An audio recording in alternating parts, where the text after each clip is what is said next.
This week, we're leading with one of those topics that television news producers would rather leave to print journalists, or better yet, authors, because it's complicated. It's about tax rates, and it's not a sexy topic, not a visual story, until a young Dutch academic spoke at the recent World Economic Forum in Davos and made news by telling a room full of billionaires, want to fix the global economy? Then dig deeper, pay up. It's time to tax the rich. Then Fox News' Tucker Carlson invited Rutger Bregman onto his program. Mistake. Bregman went right after Carlson, the channel that he works for, and the media in general for almost never covering the fundamental issue of tax reform. It's fair to say that Carlson did not take it particularly well. The interview would not go to air, but Bregman managed to have the entire exchange recorded on a phone camera. And once he sent it to Now This, an online news site, it was destined to go viral and get people talking. Our starting point this week is tax avoidance, global inequality, and the complicity of big media.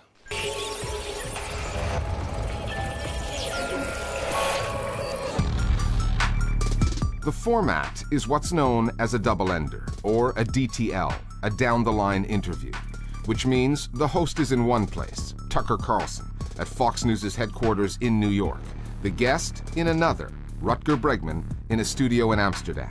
And it was pre-recorded.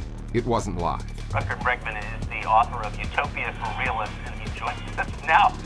Typically, if that kind of interview goes wrong, and the channel chooses not to air it, the video never sees the light of day, because it exists on the broadcaster's server and nowhere else.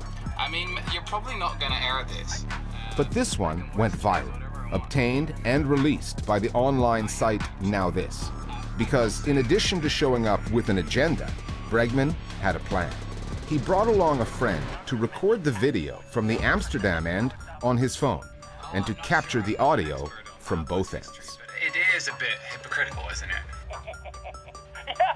Yes, it is. He knew that it was probably never going to be broadcast because he was raising issues that hurt them and make them look pretty bad. You've been part of the Cato Institute, right? You've been taking their dirty money. He was criticising the fact that they are paid to represent a particular kind of ideology. You're a millionaire funded by billionaires, and that's the reason why you're not talking about these issues. What you've got is the classic car crash TV interview, and I think that made him uncomfortable as well. But I think the thing that made him most uncomfortable was that he was accused of not being an independent journalist, that he was accused of working to a greater ideology that was also his paymaster. I mean, many people have called for higher taxes, but very few Well, not on this channel, is it? I mean, almost all of the pundits on this channel for years have been against higher taxes, right? He didn't like that. He took umbrage with that. You're all like, oh, I'm against the globalist elite, blah, blah, blah.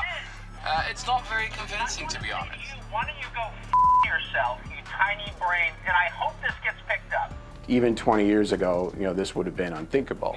The very fact that Bregman was able to get it out so quickly is itself a sign of the ability of different voices sometimes to break into the narrative and interrupt dominant interpretations of issues like, say, taxing the wealthy. I mean, I don't know. The down-the-line interview between New York and Amsterdam actually got its start in Switzerland. Rutger Bregman made waves in Davos, telling the World Economic Forum's well-heeled audience that the best way to fix the global economy was to hit them in the pocket and hard. Come on, we gotta be talking about taxes. That's it, taxes, taxes, taxes. However, Fox and Carlson would have been more interested in something else Bregman told his audience of billionaires, an observation that happened to square with Fox's own ideology.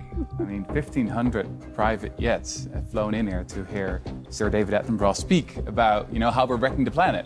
Perhaps Carlson's producers thought that Bregman would be a kindred spirit regarding the hypocrisy of billionaires flying halfway across the world. But Bregman doesn't come at this from that kind of position at all, the kind of conservative populist position that maybe Tucker Carlson or Fox News does. But for me, what really stood out from that interview was the moment when Rutger accused Tucker Carlson of being a millionaire funded by billionaires. You're not part of the solution, Mr. Carlson. You're part of the problem, actually. That, for me, went to the heart of this debate about the role that media and well-paid people within the media potentially contribute to the debate or the lack thereof around tax fairness. You're a moron. I tried to give you a hearing, but you were too annoying for me. You can't handle the criticism, can you? In Money Watch, a new report says the U.S. will fall. The coverage of tax reform in mainstream news media is disproportionately low, while tax avoidance gets sporadic mentions when celebrities from the world of sports or entertainment are involved. Those advocating reform, like Rutger Bregman, tend to blame corporate media and the ideology of their owners for the shortfall. But the truth is a little more complicated than that, a little less reductive. Some of the media's aversion to tax stories, even corporate-owned media, isn't ideological, it's commercial. Channels not wanting to lose viewers by testing their patience and burying them in numbers, documents, deductions, credits, and loopholes. You're right that reporting on tax can be dry and it can be boring. And 95% of that work involves reading very complicated spreadsheets, financial statements, and emails that don't make much sense.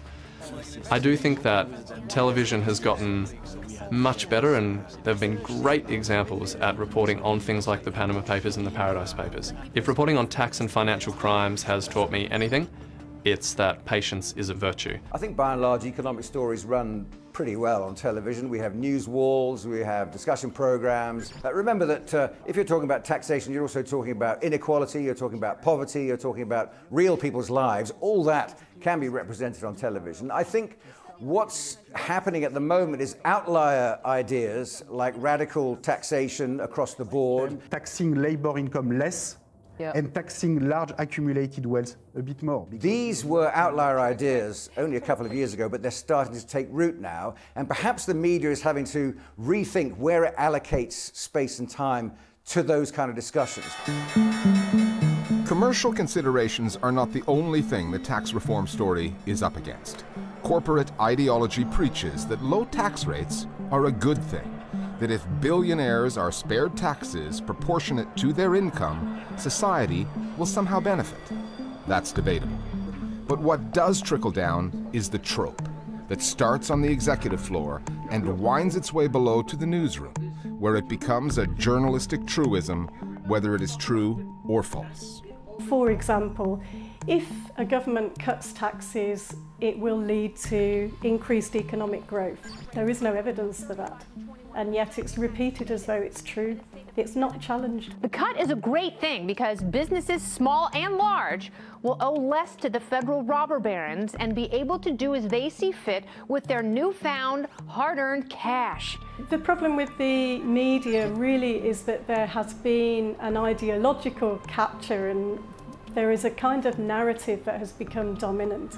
And one of the successes of neoliberalism is its invisibility, and the fact that people are not aware, including journalists, are not aware that they're repeating beliefs that have no evidential basis. Is there a cultural difference between mainstream media and the sort of voices we're now seeing in the general public and on the internet? Yes, there probably is. I think the media is only now coming to terms with the fact that people are challenging more bravely the status quo that even 5 years ago in a forum like Davos would not have been mentioned. It's not a coincidence that in every project that we at ICOJ have done, be it Swiss Leaks, Panama Papers or Paradise Papers, there is a pretty substantial number of media moguls, television station owners, newspaper owners, magazine owners, who appear, surprise, surprise, as using tax havens, as having secretive bank accounts.